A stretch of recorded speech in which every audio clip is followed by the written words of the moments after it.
नमस्कार, स्वागत है आपका के न्यूज में। मैं हूं आपके साथ विशाल पंडित। आप देख रहे हैं हमारा खास कार्यक्रम जनहित। और जनहित में आज बात होगी भ्रष्टाचार पर वार कब।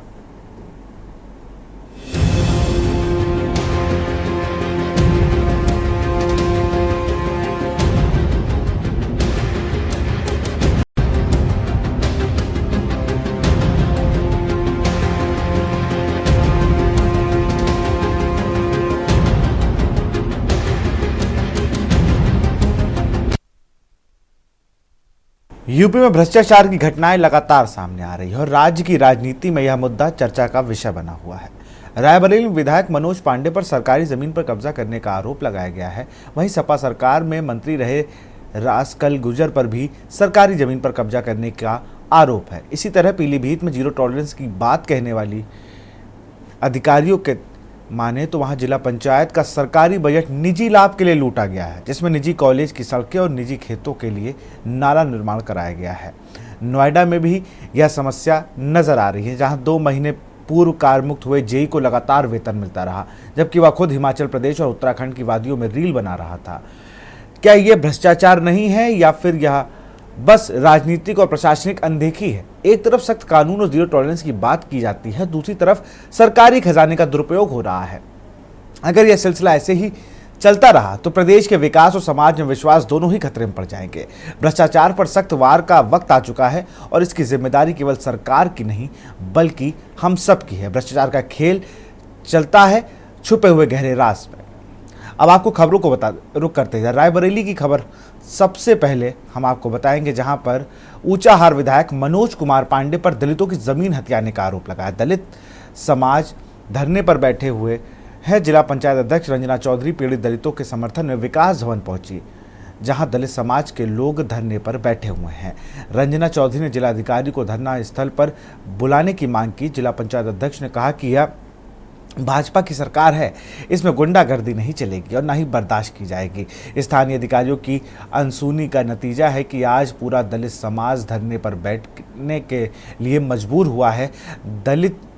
दलितों के लिए इस मामले को लेकर वह जल्द ही मुख्यमंत्री योगी आदित्यनाथ से मिलेंगी। अपना दल से जिला अध्यक्ष सत्येंद्र कुमार पटेल ने भी मौके पर पहुंचे और जिला पंचायत अध्यक्ष रंजना चौधरी के अनुसार विधायक ने नाई और धोबी समाज की जमीन पर अवैध कब्जा कर लिया है। इस मामले की शिकायत कई बार उच्च अधिकारियों से की गई, लेकिन कोई कार्रवाई नहीं की गई। सिटी मजिस्ट्रेट ने मामले में शीघ्र न्याय दिलाने का आश्वासन दिया है। बता दें कि जिला पंचायत अध्यक्ष रंजना चौधरी भाजपा की नेत्री हैं। मनोज पांडे रायबरेली की ऊंचाहार सीट से सपा के विधायक हैं, लेकिन हाल फिलहाल में भाजपा से उनका तालमेल बन चुका है। इस जिले में उनका काफी प्रभाव माना जाता है। एक बार सुन लीजिए आरोप प्रत्यारोप क्या लगे हैं मनोज पांडे पर। नहीं, प्रदर्शन तो नहीं है, ये हमको सोशल मीडिया के माध्यम से और आप सब भाइयों के माध्यम से मालूम हुआ कि कुछ 4-5 लोग एक होल्डिंग लगा करके ये कह रहे थे उसमें उनकी कोई 1.5 या 2 फीट ज़मीन हमारे द्वारा कब्जा की जा रही है। एक तो मैं स्पष्ट कर दूं कि ना मैंने कभी किसी की 1 इंच ज़मीन ली है और ना पूरे जीवन हमारी लेने की भावना है, और ईश्वर से ये प्रार्थना करूंगा कि ये प्रेरणा उनकी सदैव हमारे पास रहे। मैंने अपने सामाजिक और राजनीतिक 30 साल के लंबे सफ़र में कभी इस तरह के आरोप मेरे ऊपर छू भी नहीं गए। लगने की बात तो दूर है, लेकिन ठीक है, हम राजनीतिक क्षेत्र में हैं तो ठीक है, कुछ राजनीतिक लोग जो ईर्ष्या और देश रखते हैं, दुर्भावना रखते हैं और साजिशें रचते रहते हैं।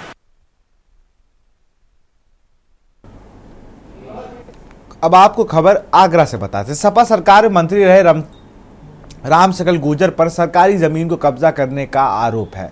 उन्होंने कॉलोनी में बने पार्क की जमीन को अपने मकान में मिला लिया, जिससे आसपास के लोग हताहत हैं। लोगों की शिकायत पर बीजेपी सांसद ने मामले की जांच कराई, जिसमें पूर्व मंत्री राम सकल गुजर को जमीन खाली करने का नोटिस जारी हुआ। पूर्व मंत्री राम सकल गुजर अब बीजेपी नेता हैं। बीजेपी सांसद राजकुमार चाहर ने उन्हें भूमाफिया बताया। साथ ही कहा कि ऐसे लोगों पर 100% कार्रवाई होगी। समाजवादी पार्टी की सरकार में पावर मिल जाने पर पूर्व मंत्री राम सकल गुजर ने अपने रसूख का खूब इस्तेमाल किया। उन्होंने सरकार की ग्रीन लैंड और अन्य भूमियों पर कब्जा कर अवैध निर्माण किया, जिसमें कॉलोनी में वह रहते हैं वह बने कॉलोनी के पार्क में 789 वर्ग मीटर एरिया कब्जा कर लिया गया। पूर्व मंत्री ने पार्क की इस जमीन पर अवैध बिल्डिंग बना ली है। कॉलोनी वासियों की शिकायत पर फतेहपुर सीकरी से बीजेपी सांसद राजकुमार चाहन ने मामले का संज्ञान लिया। उन्होंने जमीन खाली करने का नोटिस जारी किया।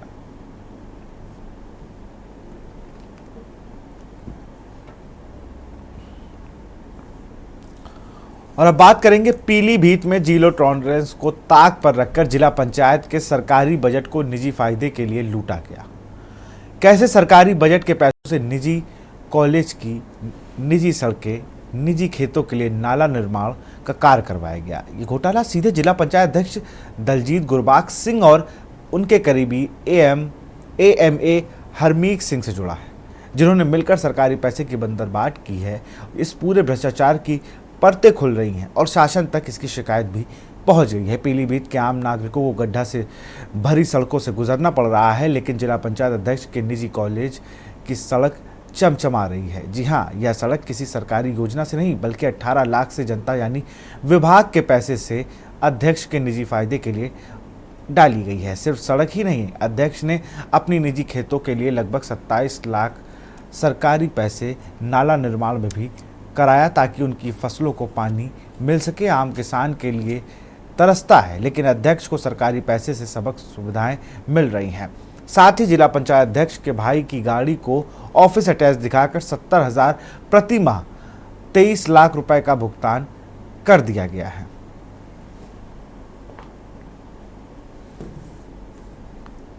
जिला पंचायत डॉक्टर दलजीत कौर गुरभाग सिंह, इन्होंने सरकारी पैसे का दुरुपयोग किया है।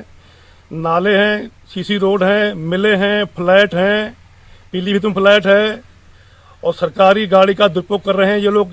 इनका भाई कर रहा है और जनता का जो पैसा है विकास करने का वो विकास हम अपने घर पे ही कर रहे हैं। तो जो गाड़ी का पैसा बता रहे, गाड़ी जिला पंचायत में लगी है, क्या है, कौन चला रहा है उसे? इनका भाई चला रहा है, चचेरा भाई चला रहा है। भुगतान कहाँ से हो रहा है उसका? सरकार से। और ये नजायज बिल्कुल कर रहे हैं। एक आप शिकायत की है उसमें जिला पंचायत, इस कॉलेज में भी कोई रोड डलवाया गया है, सीसी रोड डलवाया गया है, वो भी जिला पंचायत से ही। बाहर शायद कोई काम हुआ हो, मगर लेकिन उन्होंने अपने पूरे काम कर रखे। पीलीभीत में जिला पंचायत के जो अध्यक्ष है डॉक्टर दलजीत गुरभाग सिंह, उन पर गंभीर आरोप लगे हैं। आरोप है कि उन्होंने जिला पंचायत की धनराशि अपने निजी उपयोग में खर्च कर दी।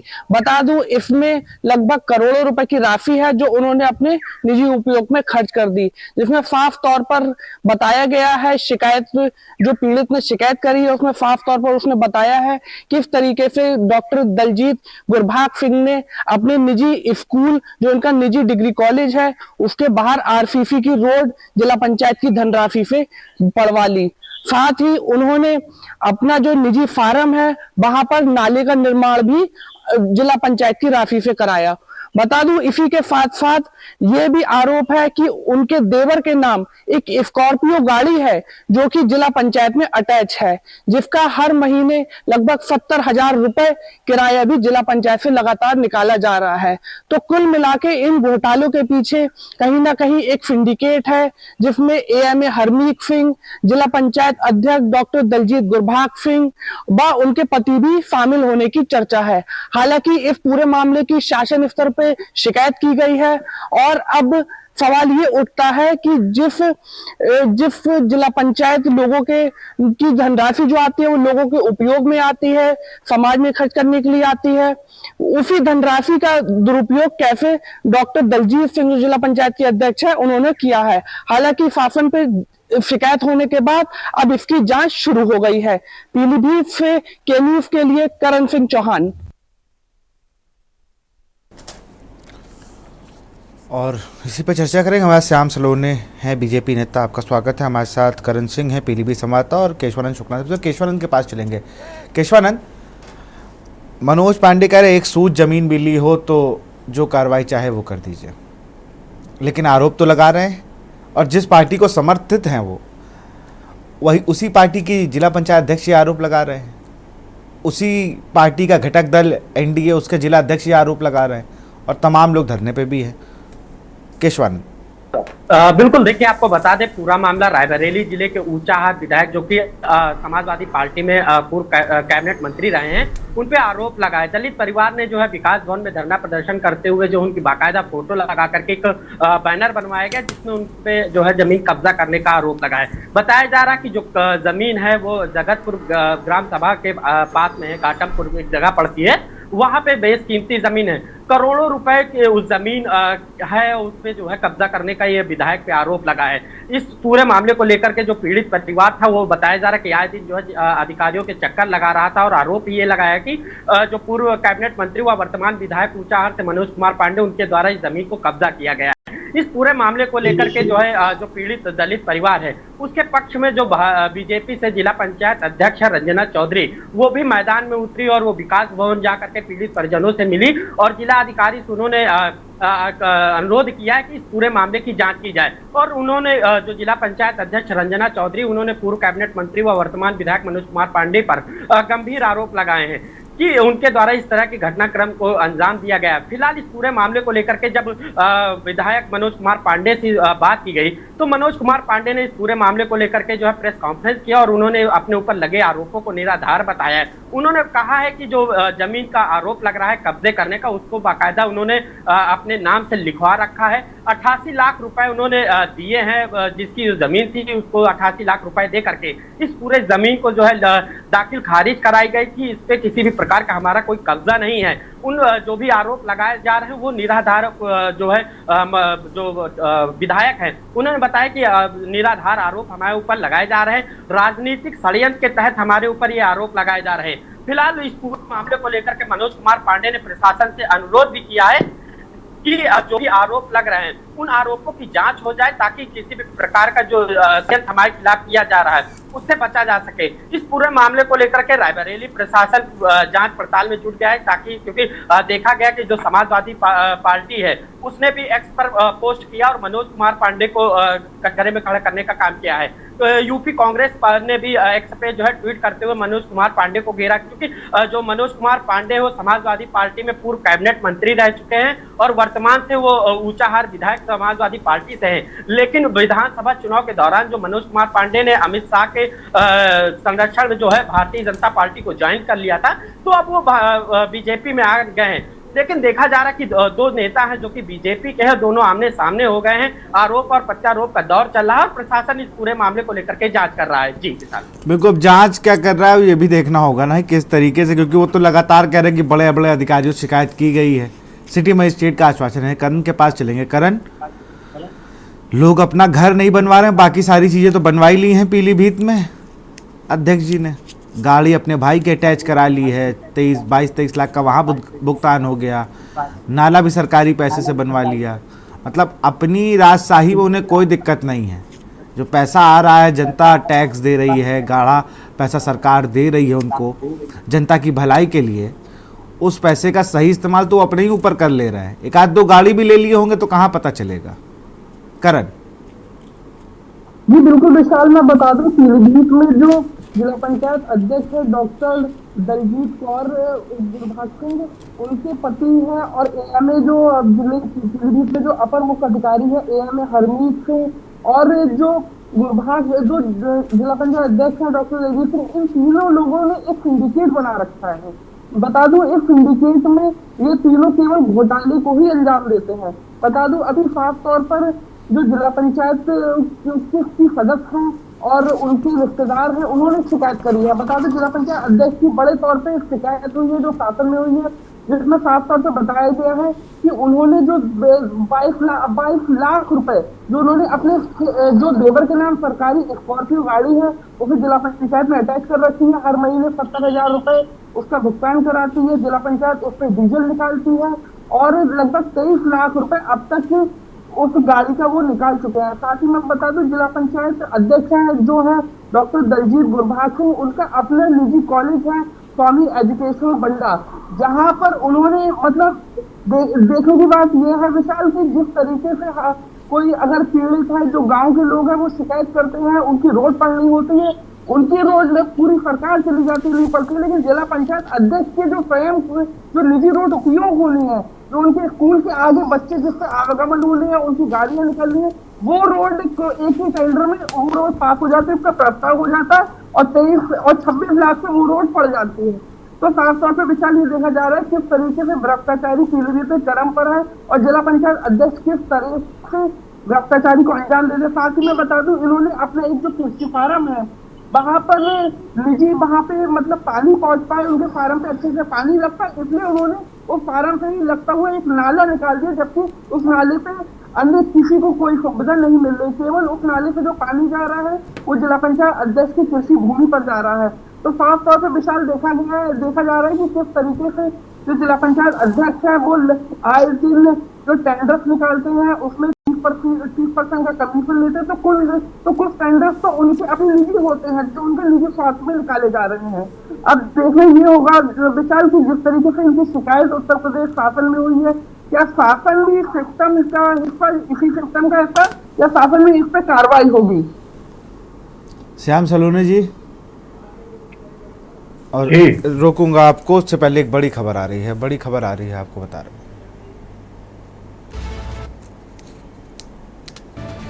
क्रिकेट मैच खेलने के दौरान हुआ था झगड़ा। आरोपियों ने क्रिकेट बैट मार करके युवक की हत्या।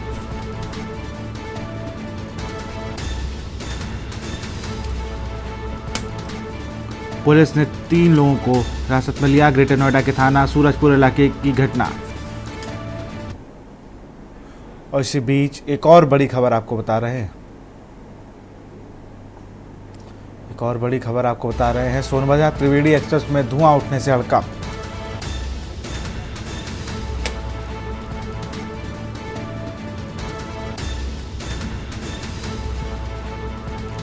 प्रयागराज से आ रही त्रिवेणी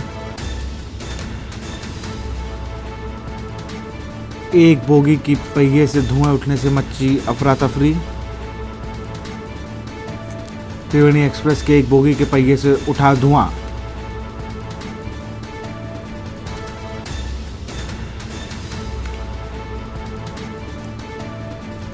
सभी यात्री ट्रेन से उतर गए थे, सभी यात्री सुरक्षित।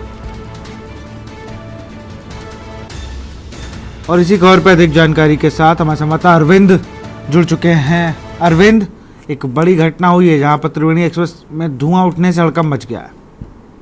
जी, आपको बता दें कि त्रिवेणी एक्सप्रेस प्रयागराज लखनऊ से होते हुए प्रयागराज के रास्ते सोनभद्र आ रही थी, तो वही कर्मा थाना क्षेत्र का मामला है, जहां पर पगिया रोड बिलही के समीप कहीं पर काबू पा लिया गया। वहीं पे हुई है, आग 2 बार लग चुकी है। कातिलों ने बताया कि लूसा के करीब लगा था और यहाँ भी लगी है। कोई नुकसान बहरहाल इस मामले में नहीं हुआ है। ट्रेन को सुरक्षित यात्रियों को उतार लिया गया था समय रहते, और सोनभद्र मुख्यालय रावतसर पर ट्रेन खड़ी बताई जा रही है। त्रिवेणी एक्सप्रेस में 3 परिस्थितियों में यह घटना हुई। अभी इस बात का कोई ठीक पता नहीं चल सका है।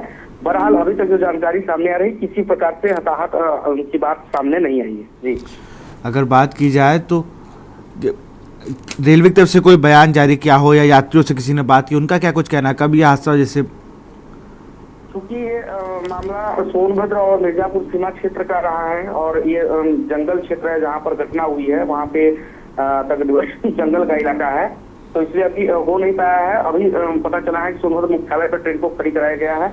अभी हम लोग संपर्क करने की कोशिश कर रहे हैं, रेलवे के संबंधित अधिकारी से भी जानने का प्रयास कर रहे हैं कि ऐसी घटना क्यों हुई। बहरहाल अभी किसी प्रकार से यात्रियों या जो भी सूत्र से जानकारी मिली है उसमें कहीं से कोई अनहोनी की बात सामने नहीं आई है, हताहत होने की बात। बहुत बहुत शुक्रिया आपका तमाम जानकारी के लिए अरविंद। तो सभी यात्री ट्रेन से उतर गए थे, सभी यात्री सुरक्षित।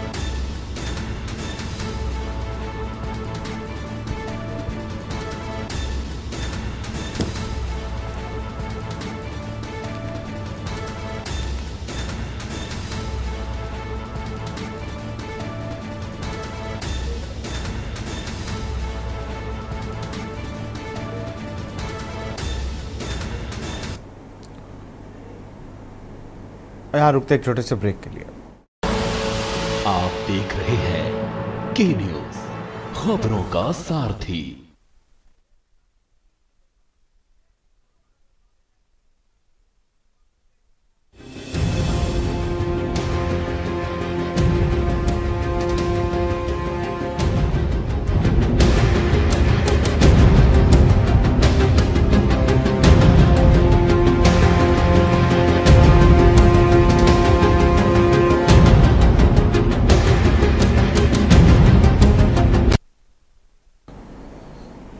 और इसी बीच आगरा से खबर आपको बता रहे हैं। खबर आगरा से है, जहां पर सड़क के किनारे खड़े डंपर में टकराई कार।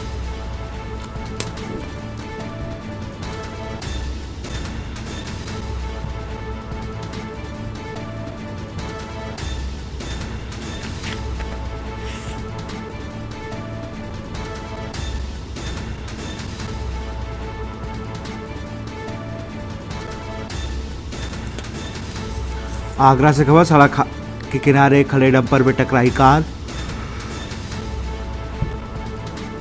कार में सवार आधा दर्जन लोग गंभीर रूप से घायल।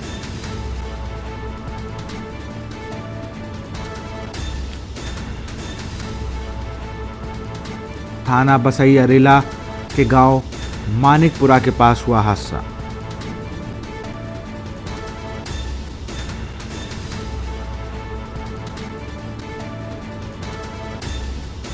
कार में सवार आधा दर्जन लोग गंभीर रूप से घायल।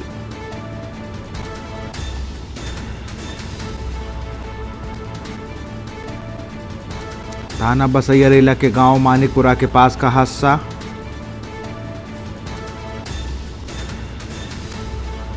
आगरा से खबर, सड़क के किनारे खड़े डंपर में टकराई कार। कार में सवार आधा दर्जन लोग गंभीर रूप से घायल।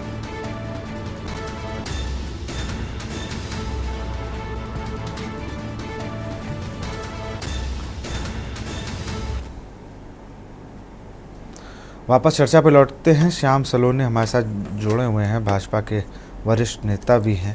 श्याम सलोने जी, कैसे काम चलेगा? ऐसे भ्रष्टाचार की खबरें जी, कैसे चलेगा ऐसे काम भाई? कोई अपना घर बनवा ले रहा है, कोई जमीन कब्जा कर ले रहा है।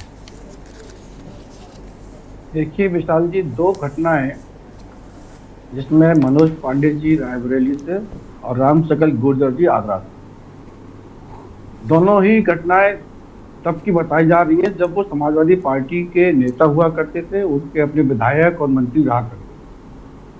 तो ये बात दर्शाता है कि समाजवादी पार्टी किस तरह से भ्रष्टाचार में लिप्त थी, जिसके कार्यकर्ता ही नहीं, मंत्री भी और विधायक भी घोटालों में मौजूद रहे।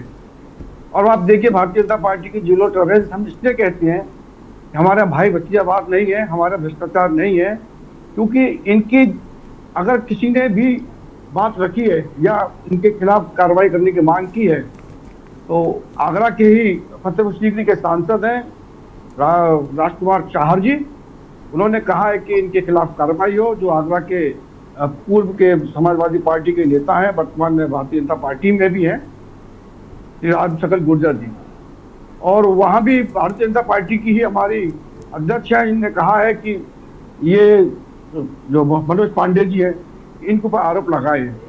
अब ये एक आरोप है, लेकिन अभी इसमें जांच होनी चाहिए।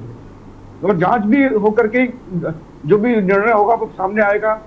जिस तरीके से मनोज पांडे जी ने कहा है कि उन्होंने एक सुई की नोक की बराबर भी कहीं पर भी कोई भ्रष्टाचार नहीं किया है, जगह नहीं ली है। अच्छा, ये अगर भाजपा में होते ना, अगर ये भाजपा समर्थित ना होते, ये सिर्फ सपा की राजनीति कर रहे होते, तो आपके शब्द ना होते। अब आप करो, जांच का विषय है। अभी वो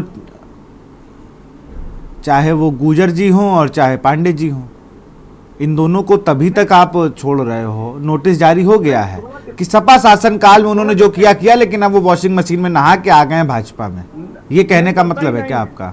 ये विपक्ष वाली बातें हैं जो आप बोल रहे हैं, ये कतई नहीं है। यदि वो वॉशिंग मशीन में आकर के पाक साफ हो गए होते, तो भारतीय जनता पार्टी के सम्मानित सांसद में पर आरोप लगा रहे हैं, उन पर आवाज उठाई, उन पर उंगली उठाई है। कोई समाजवादी पार्टी या किसी अन्य विपक्षी पार्टी नहीं उठाई है। तो ये कहना कि हमारे आकर के वो वॉशिंग मशीन में धुल गए या उनके ऊपर कोई कार्रवाई नहीं होगी, इन पर अगर वो दोषी नहीं होंगे तो हम लोग ऐसे नहीं उंगली उठाई जा रही है। उंगली उठाई है, जिम्मेदार लोगों ने उठाई है, तो कहीं ना कहीं दोषी होंगे। अब है तो जांच का विषय, संविधान से तो ऊपर हम लोग नहीं है ना, कानून के दायरे में रहकर के सब काम होंगे, तो जांच तो होगी। हाँ, ये है कि जो भी गलत रहा है, अब वो भारतीय जनता पार्टी में आ जाए और मान लीजिए उनके पिछले कोई काले चिट्टे हैं, तो ऐसा नहीं है कि वो छोड़ दिए जाएंगे या उनको माफ कर दिया जाएगा। यदि किसी के काले चिट्टे खुलेंगे तो उनके खिलाफ कार्रवाई, कानूनी कार्रवाई जो भी धाराओं बनती होगी वो होगी। ये योगी जी की सरकार है, मोदी जी की सरकार है। बार बार भारतीय जनता पार्टी इस बात को कहती आ रही है, हमारा ईमानदारी, और इसीलिए देश की जनता विशाल जी भारतीय जनता पार्टी पर विश्वास करती है। क्योंकि हम जनता के लिए ही कार्य पीलीभीत करते वाले हैं। मसले के लिए क्या कहेंगे? पीलीभीत वाले मसले के लिए देखिए, पीलीभीत में जिस तरीके से जिला पंचायत के अध्यक्ष जो दलजीत कौर है, अब उसे 2-3 बातें मैंने आपके माध्यम से सुनी है कि वो अपने देवर को एक गाड़ी उन्होंने लगा ली है। देखिए विशाल जी, अमूमन होता क्या है, किसी भी विभाग में गाड़ियां कॉन्ट्रैक्ट बेसिस पर लगाई जाती है। आप रेलवे ले लीजिए, आप नगर निगम ले लीजिए, कई इतने विभाग हैं जो बाहर से गाड़ियां कॉन्ट्रैक्ट बेसिस पर लेते हैं। अब उस कॉन्ट्रैक्ट बेसिस में ये गाड़ी गई है तो मैं समझता नहीं हूँ कि इसमें चूंकि कोई अपराध है। हाँ, चूंकि ये जिला पंचायत अध्यक्ष के सगे संबंधी है तो इसलिए एक नाम आ जाता है कि आपने अपने लोगों को कर दिया। ये भी जांच का विषय है, जांच का दायरा है। यदि इन्होंने पैसा दिया है उनको 22 लाख 23 लाख जैसा बतला रहे हैं, यदि वो पैसा गाड़ी खरीदने के लिए दिया गया है तो ये अपराध है, इनके खिलाफ कार्रवाई होनी चाहिए। और यदि उन्होंने पैसा नहीं दिया, केवल गाड़ियां लगाई गई हैं, एक गाड़ी नहीं लगी होगी, गाड़ी तो 2-4-6 और लगी होगी ना, तो किस किस की लगी, उन सबको समान रूप से पैसा दिया गया होगा। इल्जाम तब हम लगा सकते हैं कि एक व्यक्ति को उनके अपने देवर को दे रहे हैं 70,000 और बाकी जो 4 गाड़ियां ली हैं उनको हम दे रहे हैं 20,000 50,000, तब तो कह सकते हैं डिफरेंस आ रहा है। अपनों को तो ये डिलीवरी बांट रहे हैं, दूसरों को ये कर रहे हैं। अगर ऐसा आरोप नहीं है तो मैं नहीं समझता कि इसमें किसी तरीके का उन्होंने कोई धांधलीबाजी की है। नहीं बिल्कुल। और ये जो सरकारी पैसे से अपने कॉलेज की सड़क बनवा ली है और नाला बनवा लिया अपने खेतों में पानी जाने के लिए, उस सड़क पर ये विषय है जांच का है, वो सड़क का है कि उसमें कितने लोगों को लाभान्वित हो रहे होंगे। अब हाँ, उनके घर के तरफ जा रही है इसलिए कहना कि उनके खेत पर जा, उस पर कई खेत जुड़े होंगे ना, कितने लोग उसमें जब गुजर रहे हो, कितने लोग जा रहे होंगे, तो विषय जांच का है। क्योंकि उनके खेत की तरफ जा रही है, घर भी बनवा लेंगे। मुझे तो लगता है कुछ दिन में कहा जाएगा कि घर भी बनवा लीजिए। कई लोग घर में भी तो आते होंगे ना, सरकारी पैसे से घर बनवा लीजिए, घर क्या महल बनवा लीजिए, लोग आएंगे वहां, भाई आते हैं ना, वहां भी लोग आते ही होंगे। आपके संवाददाता वहां पर है विशाल जी, आप मुझे दिखाइए कि यहाँ कितने लोग इससे लाभान्वित हो रहे हैं, वो दिखा देंगे। अब वही पूछ लेंगे। करण हमारे साथ हैं और केशवानंद भी हमारे साथ हैं, दोनों जगह से हमारे साथ है। आनंद राय का रुख करेंगे। आनंद, बहुत लेट आप जुड़े हैं, लेकिन सवाल वही है, भ्रष्टाचार पर वार कब?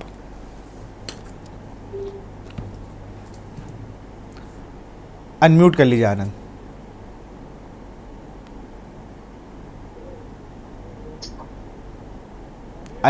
अनम्यूट कर लीजिए आनंद, आपकी आवाज हम तक नहीं आ रही है।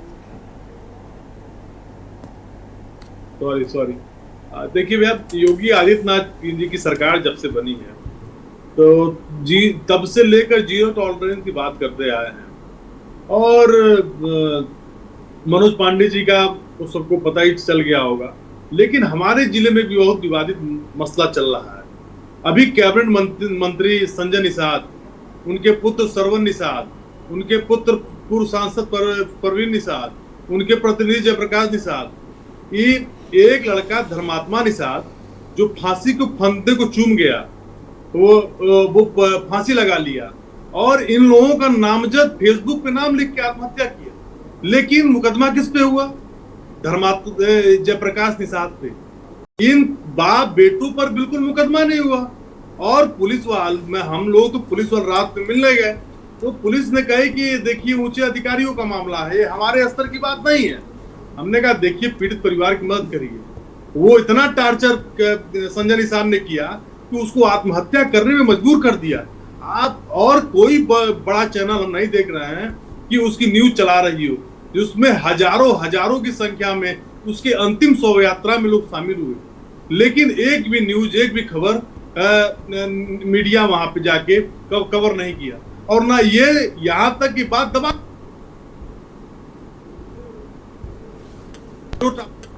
करते हैं। आपके कैबिनेट मंत्री फंसता है तो मीडिया तो दवाई दे रही है, अधिकारी भी उसके लिपापुती करने का काम कर रहे हैं। उसमें फंसता कौन है? जिसके पास कोई ताकत नहीं, गरीब आदमी फंसता है। आप देखिए, झूठ बोलने का काम करते हैं, गुमराह करने का काम करते हैं। अभी तक तो गुमराह कर लिया, लेकिन आने वाले चुनाव में जनता इसका मजबूती से जवाब देने का काम करेगी। लाल भैया देखिए, आंख का पानी सूख गया इन लोगों का, और ये बात करते हैं जीरो टॉलरेंस की। मैं पूछना चाहता हूं आपके मंच से कि जिसका बेटा 32 साल का मर गया, उसकी छोटी बच्ची, उसकी पत्नी, वो उसका भाई, उसकी भाभी, वो सब अनाथ हो गए। उन्होंने कहा, उन पत्नी ने कहा अगर न्याय नहीं मिला तो हम भी फांसी पे लटक जाएंगे। तो ये बताइए ये किन नमूनों की सरकार चल रही है? आप बड़ी बड़ी बातें कागजों पे करते हैं, लेकिन जमीन पर क्या है मुझे ये बताइए। बिल्कुल, जरा मैं करण के पास चलूँ। करण, जिला पंचायत अध्यक्ष जो है उन पर क्या क्या आरोप हैं, और वो जो नाला उन्होंने अपनी खेतों के लिए बनवाया है उससे कितने लोगों को फायदा मिला, जरा ये बताइए। जी बिल्कुल विशाल, मैं आपको बता दूं पीलीभीत जिला पंचायत अध्यक्ष डॉक्टर दलजीत गुरभाग सिंह की जो शिकायत हुई है, उनकी जो शिकायत हुई है, मैं बता दूं जो नाला की बात कर रहे हैं, जो कृषि नाला है, वो आप साफ तौर पर देख सकते हैं कि वो नाले का जो पानी है वो डॉक्टर दलजीत कौर गुरभाग सिंह के ही बस खेत में जा रहा है, और बीच में पड़ने वाले किसी व्यक्ति को उसका कोई फायदा नहीं मिल रहा है। जबकि ये नाला 27 लाख के टेंडर में बनाया गया है, बकायदा इसको टेंडर बोर्ड में प्रस्ताव स्वीकृत कराए गए, जिसके बाद इस नाले को अपने खेत में पानी छोड़ने के लिए उपयोग किया गया, और जब ये नाला तैयार हो गया उसका पूरा पेमेंट कर दिया। लेकिन पीलीभीत में देखने वाली विशाल बात यह है कि जो अध्यक्ष है उनसे नाला बन जाता है, और जो एएमए है वो इस पर कोई कार्रवाई नहीं करते। जो जिला पंचायत के अपर मुख्य अधिकारी हैं वो कुल मिला के आंखें मूंद लेते हैं पूरे मामले को देखकर। तो कहीं ना कहीं विशाल साफ तौर पर यह जाहिर है कि एएमए भी इस सिंडिकेट में शामिल है, डॉक्टर दलजीत गुरभाग सिंह के सिंडिकेट में शामिल है, और वो भी इन सरकारी पैसों का बंदरबांट करने में लगे हुए हैं। श्याम सलोनी जवाब दे, देखिए उन्होंने बता दिया क्या दिक्कतें हैं। देखिए विशाल जी, जैसा करण जी ने बतलाया है कि केवल उन्हीं के लिए गया है और 27 लाख और कितने का वो बतला रहे हैं। यदि ये उन्हीं के लिए गया है, उन्हें इसका मिसयूज किया है, जनता के पैसे का दुरुपयोग किया है, तो निश्चित तौर पर उनके खिलाफ कार्रवाई होगी। और आप देख लीजिए अगले किसी समय आपको मालूम नजर में आ जाए कि हाँ कार्रवाई हुई है, कौन अधिकारी इस पर लिप्त है, कैसे अधिकारियों ने पैसा सैंक्शन कर दिया, ये सब विषय है। आपके माध्यम से एक बड़ा चैनल है आपका, उसको स्वयं हमारे मुख्यमंत्री जी देखते हैं, और ऐसा नहीं है, चैनल को देखने के बाद कई उन्होंने ऐसे डिसीजन लिए हैं, तो आपको जल्दी इसका फैसला मिलेगा। यदि दोषी हैं, इन्होंने अपना ही लाभ लिया, स्वलाभ लिया है, तो इसमें इनको 100% मैं समझ रहा हूँ कि जीरो टॉलरेंस की बात को रखते हुए इनके खिलाफ कार्रवाई होगी। यदि ये दोषी पाए जाएंगे, दोषी नहीं पाए जाते हैं तो जो भी जैसा होगा वो आपके सामने आ जाएगा। लेकिन जैसा हमारे मित्र समाजवादी पार्टी के कह रहे हैं कि संजय प्रसाद जी के लिए एक व्यक्ति की मृत्यु हुई है, मैं उस पर नहीं बोलूंगा, इस पर उसकी आत्मा को शांति प्रकट करें। लेकिन इन्होंने एक शब्द जब इनकी सरकार में मनोज पांडे जी और रामचंद्र गुर्जर जी जिस तरह से अखिलेश यादव जी जब मुख्यमंत्री थे उनके कार्यकाल में जिस तरह से बंदरबाट हुआ होगा, जब आरोप लगे हैं उस पर ये बोल रहे हैं कि इनकी सरकार में क्या होता था, क्यों उन पर आरोप लगा, अभी क्या हुआ, परसों की घटना में क्या हुआ ये बताइए। ये भारतीय जनता पार्टी है, भारतीय जनता पार्टी है, योगी जी क्यों नहीं बोल रहे हैं? ये भारतीय जनता पार्टी है, तो आप इस पर आरोप लगा करके उनकी जांच कराने की मांग नहीं लगा रहे हैं। आप लोग केवल क्या करते हो, आज विधानसभा में आप किस तरह का हंगामा कर रहे हो कि उर्दू लाइए, क्यों उर्दू लाइए? क्या आप चाहते हो सनातन धर्म के बच्चे मौलाना बनेंगे? आप उनको मौलाना बनना चाहते हो? आपके बच्चे परिवार, पूरा आपका परिवार तो पढ़ेगा कॉन्वेंट स्कूल में, आप इंग्लिश मीडियम में पढ़ोगे, आप अंग्रेजी बोलोगे, और आप चाहते हो कि जो गरीब है वो केवल उर्दू पढ़ेगा। क्यों पढ़ेगा उर्दू भाई? सही बात है। मुद्दे पे आओ भाई, मुद्दे पे आओ। मुद्दे पे नहीं आएंगे, कह रहा हूं मुद्दे पे आओ, फुर्सत मिलेगी तब ना आएंगे। दोनों लोगों से मेरा आग्रह है, मुद्दे पे आओ भाई। भ्रष्टाचार की बात हो रही है फिलहाल, गरीब का बच्चा कहाँ पढ़ेगा? तो आप सरकारी स्कूल में पढ़ा नहीं रहे हो, आप हमारा बच्चा नहीं पढ़ रहा है, नेताओं से क्या उम्मीद रखें हम? जी मैं बार बार कह रहा हूं कि ये क्यों नहीं बोलते हैं समाजवादी पार्टी के लोग कि इनके कार्यकाल में भ्रष्टाचार हुआ था, जिसका उजागर भारतीय जनता पार्टी कर रही है। आज है तो इन्हीं के कार्यकाल के जो कारनामे। यदि उन्होंने कहीं जमीन के घोटाले किए, जमीनों पर कब्जा किया, उस समय मुख्यमंत्री कौन था? किसके कार्यकाल में ये घटना हुई? अब कार्रवाई की बात आ रही तो आप कह रहे हो जांच होगी, अब कार्रवाई की बात हो रही तो आप कह रहे हो जांच होगी। अब कार्रवाई करो ना, उनको जांच करानी चाहिए ना। जांच तो भाजपा ही बोल रही है ना, भाजपा के सांसद, भाजपा के जिला अध्यक्ष बोल रहे हैं ना कि इन पर आरोप लगे, इन पर जांच होनी चाहिए। इन्होंने तो कुछ कहा ही नहीं, ये तो सब चोर मौसे भाई। तो उस समय जितने भी समाजवादी पार्टी के लोग थे सब बंदरबाट करने में लगे हुए थे, इसीलिए तो जनता ने इनको ठुकरा दिया, इसीलिए तो बार बार उपचुनाव में भी हार रहे हैं। क्योंकि जनता चाहती है उस पार्टी को जो पार्टी जनता के हित लिए कार्य करेगी। एक सेकंड आनंद आऊंगा आपको, श्याम जी रोकूंगा, मैं जरा केशवानंद शुक्ला के पास चलूंगा। केशवानंद, रायबरेली में जिस तरीके से मैं मनोज पांडे को सुन रहा हूँ, कह रहे मतलब आपके माध्यम से, वीडियोस के माध्यम से पता चला कि मेरे खिलाफ धरना हो रहा है, जांच करा लीजिए, एक सूद जमीन किसी की नहीं लूँगी। ये उनका बयान है जो मैं कोट कर रहा हूँ। बड़ा सवाल ये है भाई कि वो कह रहे हैं कि मैंने कोई ज़मीन ली नहीं, और जिला पंचायत अध्यक्ष ऐसे ही आरोप नहीं लगाएगा। वो एक जो वर्ग था वो खास ऐसे ही आके धरने पे तो नहीं बैठ जाएगा, कुछ ना कुछ तो हुआ होगा। बिल्कुल, देखिए जो पीड़ित परिवार है, दलित परिवार, वो आए दिन जिला अधिकारी से पूरे मामले को लेकर के शिकायत कर रहा था, लेकिन इसकी सुनवाई नहीं हुई क्योंकि जो जिला पंचायत अध्यक्ष हैं रंजना चौधरी, वो भी ऊंचाहार विधानसभा क्षेत्र की रहने वाली हैं, और जो विधायक है मनोज कुमार पांडे, वो भी ऊंचाहार से ही विधायक है। तो कहीं ना कहीं अभी हाल ही में जो है विधानसभा चुनाव के दौरान जो है मनोज कुमार पांडे भाजपा ज्वाइन किए। उसके बाद देखा गया कि लगातार जो राजनीतिक है वो अब सरगर्मियां तेज हो गई हैं। रायबरेली में जमीन कल इस पूरे मामले को लेकर के आरोप लगे, तो देर शाम जो विधायक है मनोज कुमार पांडे, उन्होंने इस पूरे आरोप को जो है राजनीतिक करार दिया है कि इससे जो है राजनीतिक की जा रही है। हमारे 30 साल के राजनीतिक कैरियर में ऐसा कभी आरोप नहीं लगा, लेकिन जिस प्रकार से ये आरोप लगा है उसकी उन्होंने कहा है कि जांच करा ली जाए कि क्या हमने इनकी जो जमीन है उस पर हमने अवैध कब्जा कर रखा है। अब उन्होंने कुछ तस्वीरें जो दिखाई उस पर बताया कि जो जमीन है उसको बाकायदा हमने जो है 88 लाख रुपए दे करके जो है दाखिल खारिज कराई है, इस पर किसी भी प्रकार का हमारा कोई कब्जा नहीं है। तो वही उन्होंने जो है जो जिला पंचायत अध्यक्ष रंजना चौधरी, उन्होंने भी जिला अधिकारी से मांग की है कि इस पूरे मामले को लेकर के जांच कराई जाए, लेकिन अभी जांच के नाम पे देखा जाए तो शून्य ही नजर आ रहा है।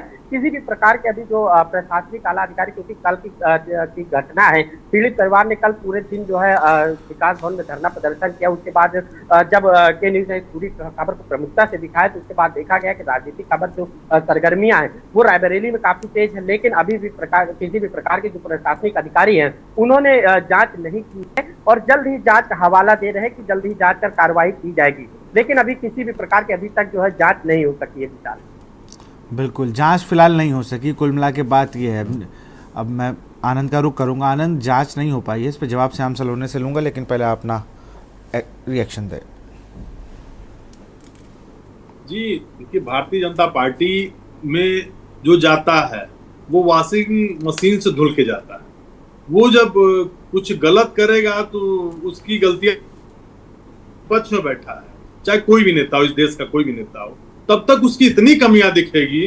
मैं अजीत पवार के ऊपर प्रधानमंत्री मोदी जी ने बड़े मंच से बस 70,000 करोड़ का घोटाले का आरोप लगाया और अपने पास जब ले लिया तो धुल गया, फिर कोई बात नहीं, कोई चर्चा नहीं। तो ये देखिए, कह तो नहीं कि ये करप्ट पार्टी है, ये चंदा गाय काटने वालों से लेती है और बड़ी बड़ी बातें, गौ रक्षक हैं तो गाय पालते हैं तो 4 हमारे घर है, लेकिन एक भी गाय भैंस इनके दरवाजे पे दिखती नहीं है। ये बड़ी बड़ी बातें करते हैं। हम कह तो रहे हैं कि संजय निषाद का मामला ऐसा दबा दिया गया जैसे लग रहा कुछ हुआ ही नहीं। उस व्यक्ति ने आत्महत्या किया और फेसबुक अकाउंट पे लिख के कि ये लोग आरोपी बनाए जाए, इनको जेल भेजा जाए तो मेरी आत्मा को शांति मिलेगी। और इस पे प्रशासन ने जबरदस्ती परिवार को, और जो एप्लीकेशन परिवार ने दिया उसको बदलने का काम किया कि देखिए कितनी बड़ी घटना है।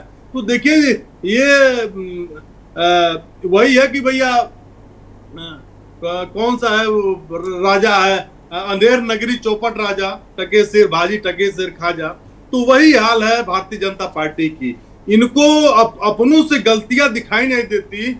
अगर हिंदू मुसलमान कुछ करने को आ जाए तो इनसे बढ़िया कुछ बोल नहीं सकता।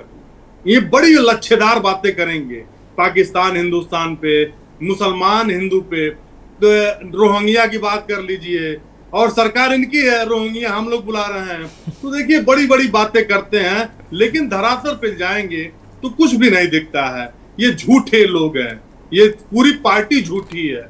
अब अभी इनसे पूछ लीजिए, अब हम ये बताएंगे हमारी पार्टी से गए हैं तो आपने लिया ही क्यों? आप उनको किनारे कर दिए। आपको बाहर कर देना चाहिए। केशवानंद क्या भाजपा में चले गए हैं क्या मनोज पांडे? क्या? बिल्कुल, देखिए विधानसभा चुनाव के दौरान अमित शाह रायबरेली दौरे पर थे, उनके समझ जो है मनोज कुमार पांडे जो है भाजपा ज्वाइन किए हैं, लेकिन अभी किसी जो 28 रूप से कहा जाए तो अभी मनोज कुमार पांडे जो है समाजवादी पार्टी से नहीं। आप भी तो एक्शन नहीं ले रहे हो, मनोज पांडे, अभय सिंह, कहाँ किसी पे एक्शन ले रहे हो? आप भी तो उन्हें छोड़ रखा है। अब वो बीजेपी में शामिल हो गए तो आप उनकी सदस्यता पे बात कर लीजिए भाई, आप दीजिए नोटिस उनकी सदस्यता के लिए। उनको बाहर नहीं करेंगे, उनको बाहर नहीं करेंगे क्योंकि दोबारा चुनाव कराना पड़ेगा, दोनों लोग बुरी तरह हार जाएंगे। तो मैं यही कहना चाहता हूं कि भारतीय जनता पार्टी जैसी पार्टी, मायावी पार्टी हमने आज तक नहीं देखा। हम बहुत सी सरकारों में देखा, बहुत सी सरकार चलाते हुए देखा, चाहे मायावती जी हो। चलिए आप ही के पास आ रहे हो श्याम जी, बस जल्दी से आनंद अपनी बात खत्म करें। श्याम जी, अखिलेश यादव जी की, लेकिन जब से योगी आदित्यनाथ जी संत बन के आए हैं। अरे ठीक है आनंद जी, बहुत आनंद। चलिए आनंद जी बस आनंद भाई समय का ध्यान रखते हो। चलिए श्याम सलोनी जी जवाब दीजिए। मक्कारों को लेते, चलिए ठीक है आनंद समय की बाध्यता है। श्याम सलोनी जी बोल लीजिए। विशाल जी, ये बार बार भारतीय जनता पार्टी पर इस तरह के आरोप लगा रहे हैं क्योंकि अब इनके पास कोई मुद्दा नहीं बचा है समाजवादी पार्टी के पास। जनता ने इनको नकार दिया है। अच्छा, हमारी बात का जवाब दीजिए। अब ये करेंगे भी क्या? पहले जवाब लेने दीजिए। आनंद जवाब देने दो। ये बोलते हैं कि हमने ये पाप किया, वो पाप किया भारतीय जनता पार्टी। अरे भैया, समाजवादी पार्टी के पापी लोग या कांग्रेस पार्टी के पापी लोग, भ्रष्टाचारी लोग भाजपा में आ गए। पर भैया देखिए, गंगा मैया में डुबकी लगाने जो जाते हैं वो मन से, अंदर आत्मा से उनको लगता है कि अब वो पवित्र हो गए। इसी तरीके से राजनीति में जो व्यक्ति कैसे भी भ्रष्टाचार में रहा हो, यदि वो भारतीय जनता पार्टी में आता है तो हमारे यहाँ ये एक संगम है, गंगा मैया है। यहाँ पर भ्रष्टाचार तो वो कर ही नहीं सकता है, कितना भी भ्रष्टाचारी हो। जैसे आप, हम संगम में जा रहे हैं, महाकुंभ में जा रहे हैं, डुबकी लगा रहे हैं और हम अपना अंदर से फील कर रहे हैं कि अब हम स्वच्छ हो रहे हैं और हमको भगवान अपनी संगति में लेगा। यही तरीका है राजनीति में। यदि आप भ्रष्ट हैं और आपकी अंतरात्मा चाहती है कि आप अच्छी हो जाएं, तो आपको भारतीय जनता पार्टी में आना होगा और आकर के यहाँ पर फिर आप कोई भी भ्रष्टाचार नहीं कर सकते हो। इसका ही उदाहरण है कि समय समय पर भारतीय जनता पार्टी ने विपक्षी आए हुए लोगों को अपने यहाँ लिया है, लेकिन आने के बाद किसी भी नेता पर आप बता दीजिए कि उसने ये घोटाला किया, तब हम अपनी राजनीति छोड़ देंगे। आपके यहाँ से, कांग्रेस के यहाँ से, समाजवादी पार्टी के कोई भी भ्रष्टाचारी नेता यदि भारतीय जनता पार्टी में आया है, आने के बाद उसने अपने वही कृत्य किया हो और भाजपा ने कार्रवाई नहीं की हो तो मुझे बता दीजिए। इसलिए मैं कह रहा हूं कि देश की जनता भली भांति जानती है कि हाँ, केवल भारतीय जनता पार्टी एक ऐसी पार्टी है जो देश का कल्याण करेगी, जो सिर्फ राष्ट्र। चलिए बहुत बहुत शुक्रिया आपका, श्याम सलोनी आपका बहुत, आनंद राय आपका बहुत शुक्रिया, केशवानंद आपका बहुत शुक्रिया, करण आपका बहुत शुक्रिया। तुम लोग बात